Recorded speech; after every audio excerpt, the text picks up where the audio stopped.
Hello everyone and welcome back to my channel. Today I got a very exciting review, at least for me, of the Spyderco Shaman. Now I've been looking for a Shaman for a long time. These things are constantly flying off shelves, especially at my local knife shop, and it took me going on BladeHQ and seeing that they had this new this new exclusive in the green micarta scales and the M4 steel, and literally the second I saw it, I knew I had to buy it and bit the bullet. It was only about $20 or $30 more than the standard version of the Shaman, so at that point it was like, okay, of course I'm gonna pay that little extra to get a super duper upgraded steel and a much nicer handle, at least in my opinion. So yeah, get a nice review of the Shaman. I'm very excited about this. And again, like I just said, a little disclaimer, this is an exclusive. I will call back to the original version and talk about the original version's materials and stuff like that, but obviously this is my Shaman, and this is the only Shaman I really know, although I have held a couple in person with the G10 handles, but we're going to be primarily focusing on this guy, and then I'll call back to the original version every now and then. So right on. And before we get into the review, I am going to do a little bit of a size comparison for you guys. So first and foremost, I think the most important size comparison is going to be the Paramilitary 2. Now these two are very comparable in size, with the Shaman coming a little bit bigger, but still very comparable. And then another knife that I think is going to be an extremely kind of close relative to this guy, at least in my opinion, is the Native Chief. For me, I feel like if the PM2 and Native Chief had a son, it would look something like this. So there's that. And then, for why not sake, I'll do another pretty, this is a pretty thick knife, so I'll pull another thick knife out. Why not?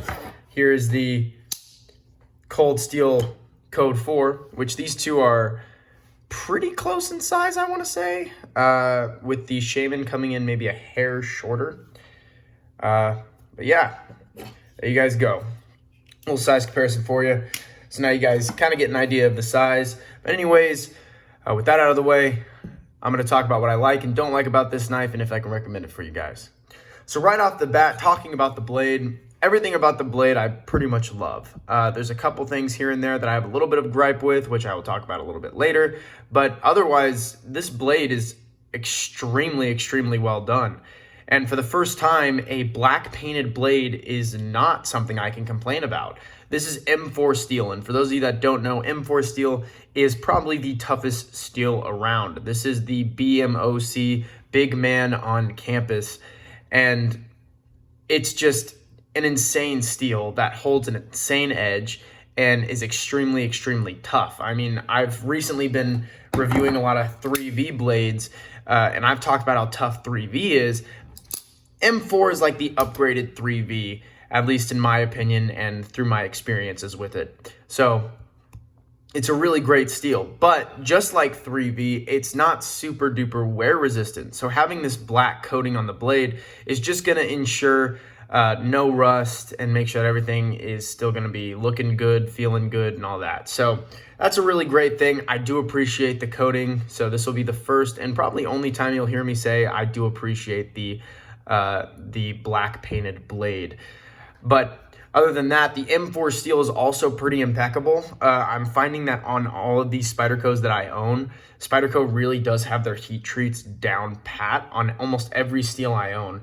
The S30V is an impeccable steel with a great heat treatment. It's probably some of the best S30V I know of from Spyderco. And then their S45 VN is a great steel that they do really well. And then their VG10 tends to be a little higher end than most VG10s I know of. And then you have, their crew wear, which I just recently got with the Yojimbo 2. And honestly, with a lot of use of this guy, I've found that their heat treatment on that crew wear is impeccable. So their heat treatments are really well done. And this M4 that they've done here is no exception. Heat treatment is perfect. I have absolutely abused the hell out of this knife, and it's still kicking, and I haven't had to touch up the edge or anything. It's still razor sharp too. I'm almost scared to rub my finger across it. So that's a great thing. Another thing, this is a very robust blade. It's going to be very, very tough, very strong, very stout. And that's kind of what they went for with this knife. It's a very thick knife, which makes me feel when I hold it, it's like, okay, this kind of feels like an outdoor knife or a knife that could do a lot of hard use tasks. And the blade being this thick is definitely going to be specialized for more harder use tasks. I mean, this is definitely going to be a lot harder use than, say, something like your native chief, like I showed before, or your Yojimbo. It's just going to be a lot more stout and good to go. The tip is also a little more reinforced than most Spydercos. As you guys can see, it's a little thicker at the tip, which is a good thing. That means your tip's not going to snap off or anything. You're going to have a very, very strong, stout tip. So that's really, really great. And then another thing I really, really like is I love the fact that they gave this a leaf-shaped blade, kind of similar to the native chief, but a little thicker. And it leaves for this full flat grind really working well, because even though this knife is really, really thick, this full flat grind brings it down to a pretty good edge. I'm not going to say it's extremely thin behind the edge, but it's pretty thin behind the edge, surprisingly. And so this full flat grind on the leaf-shaped blade is actually working really perfect. I've actually started to fall in love with leaf-shaped blades, just because you can have a very fine, acute tip while also having plenty of belly, and obviously getting all this distance to be able to work this full flat grind in. So that's a great thing. Now, I love this finger choil that they decided to put on here. It's deep, very similar to, I keep calling back to the native chief, but at this point, that's this guy's closest confidant. The native chief, though, it's very, very deep. It's a very deep finger choil. It's a lot deeper than like the PM2 or even the, I don't know if you guys, I don't unfortunately have it on hand, but like the chaparral. This thing's quite a bit deeper than even the chaparrals, and that's kind of surprising. So this is a very, very nice finger choil where your finger just bites in there, and it's in there. And the jimping is really well done right here so that your finger goes in and it's good to go. And they really did ramp this kind of a lot, like giving it this little stick out here for like a blade guard. So you're really not going to go anywhere. Even if I push down on the blade, you know, you're in there, you're locked in.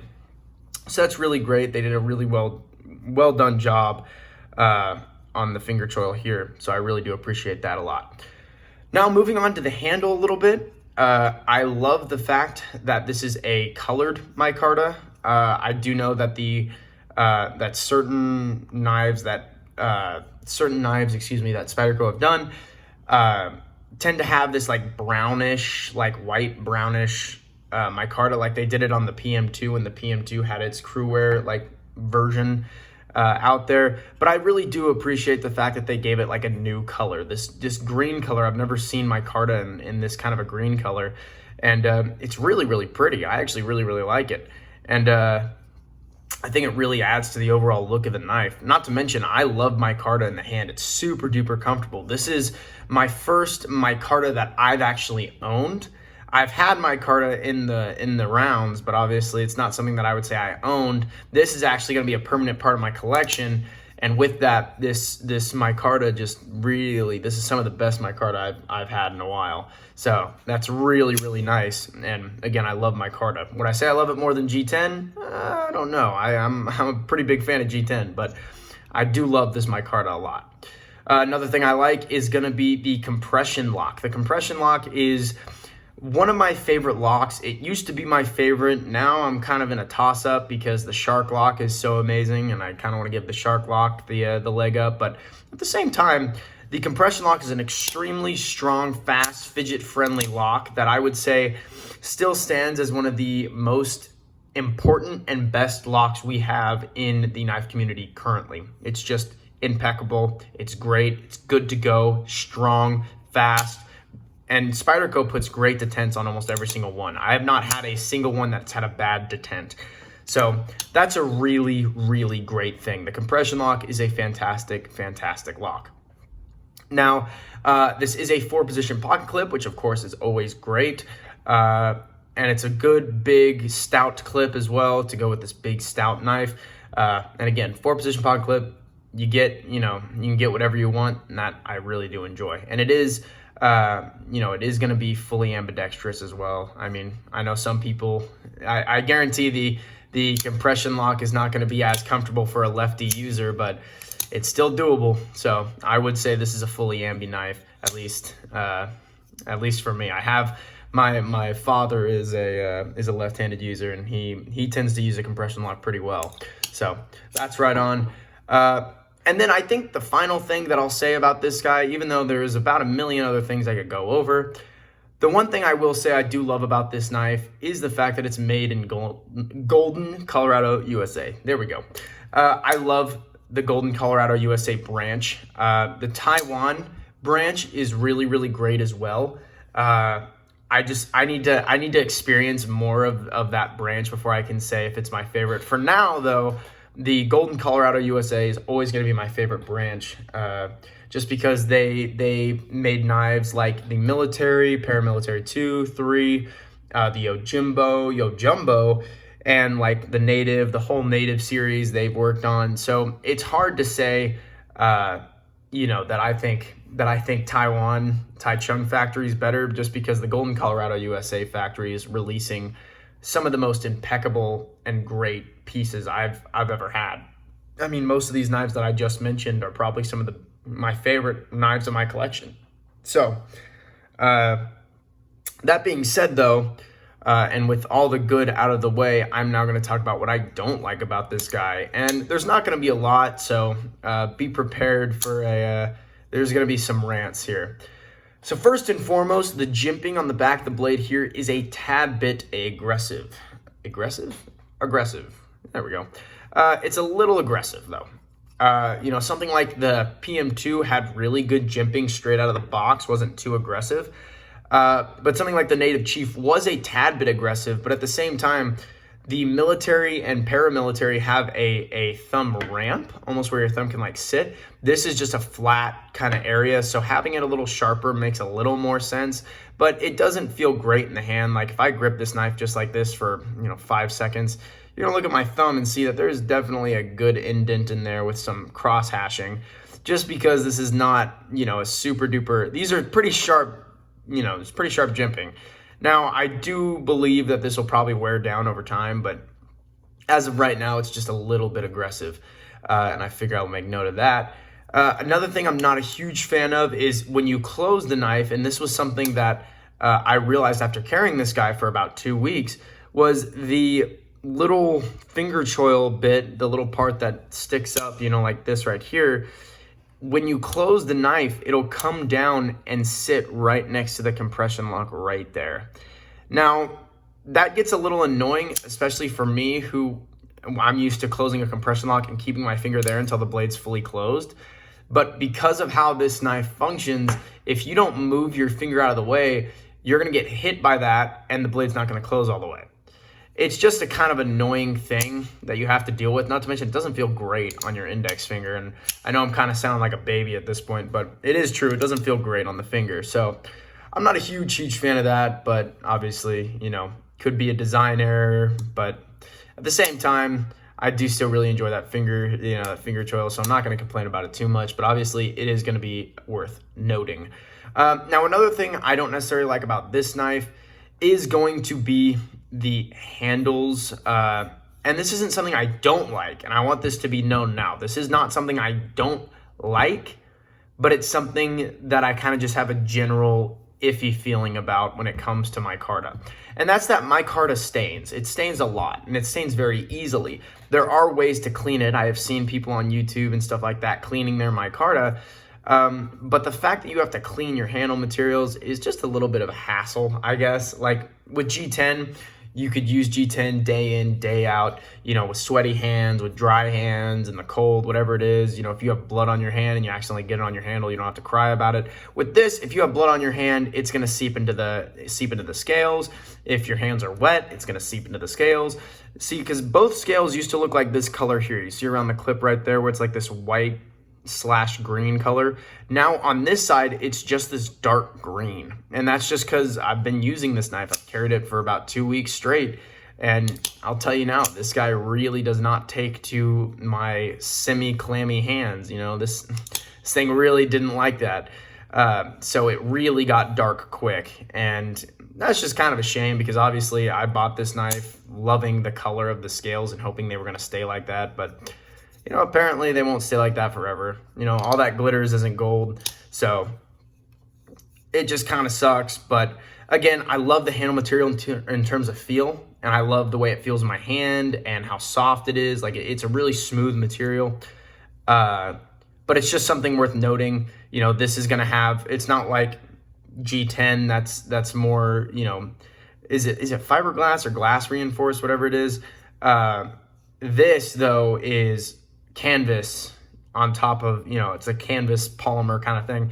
So this is like a really, like, it's soft, but it's going to have a lot of properties of, you know, kind of absorption. So that kind of sucks. And that's just something worth noting with micarta. But I just want it to be known. I don't hate that, but it's just something definitely worth noting. You know, not a lot of people like, you know, their knife changing colors with time. And then I guess the final thing I can say about this guy, the final thing that, it's not that I don't like it, but obviously it's gonna be a gripe a little bit, because I carried this guy, you know, for an EDC.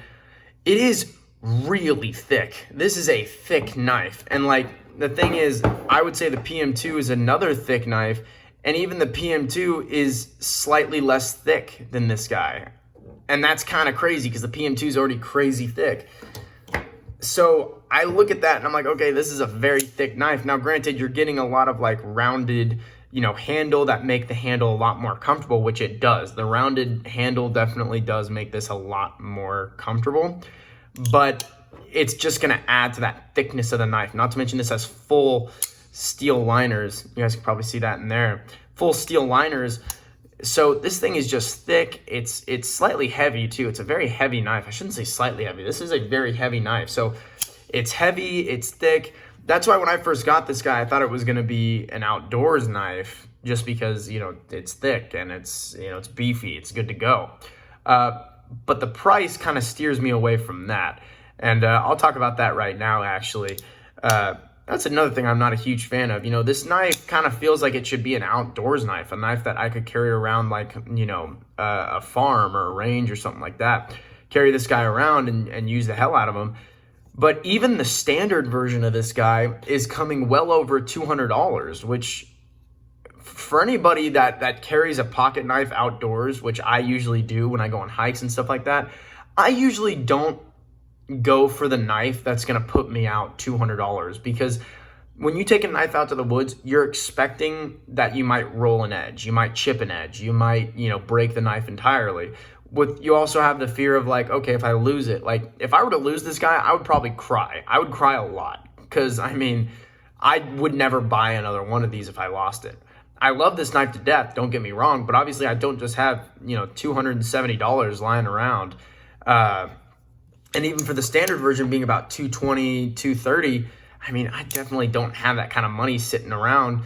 So this isn't really an outdoors knife, I guess. It's more of a collection piece, but at the same time, like, I love carrying my knives. I carry all my knives, and I want to carry this guy, and I of course I did for about 2 weeks, but it's hard to say, oh, I can carry this super thick, super heavy knife every day, when it does honestly feel more like an outdoors knife every time I carry it. You know, it feels like a knife that I would carry with me again on the range or out to a farm or in the woods while hiking, but it's just not really meant for that. And that's what's kind of sad for me. That's probably the worst part about this knife for me, is it's a knife that feels like it should be, you know, an outdoors knife, but it's just too expensive to really say that that's an okay thing. But anyways, guys, with that being said, can I recommend this for you guys? I'm going to say yes and no. You know, this might piss off a couple people. I love the Shaman. I do. I'm really happy I own one. But for someone that is trying to start up a collection or has a collection that they just want to keep adding to, this is not a knife that I would say is gonna be good for everyday use or anything like that. This is definitely one of those knives that I'll find myself carrying every so often, but only if I'm wearing very, very, you know, good jeans and stuff like that, just because it's so heavy. And the price is just hard to justify. I mean, this is a great knife, but that price is way, way too high. So, again, can I recommend this for you guys? Yes and no. this version right here that I'm holding, I can 100% recommend because the price is justified. You're getting high-end micarta and a high-end blade steel, and it's a coated blade steel. So the price is more justified on something like this than it is on something that's using S30V and G10, which, it is what it is. But I will say I do love this knife, and I hope you guys do know that. But with that being said, thank you guys so much for watching. I hope you guys did enjoy the video. I'm hoping to bring out a little bit more content. I have 2 knives on the way currently with replacement scales for my 80 20.5. So I'm going to be excited to bring that to you guys. So be looking out for that these next couple weeks. And with that being said, thank you so much for watching. Please like and subscribe, and thank you.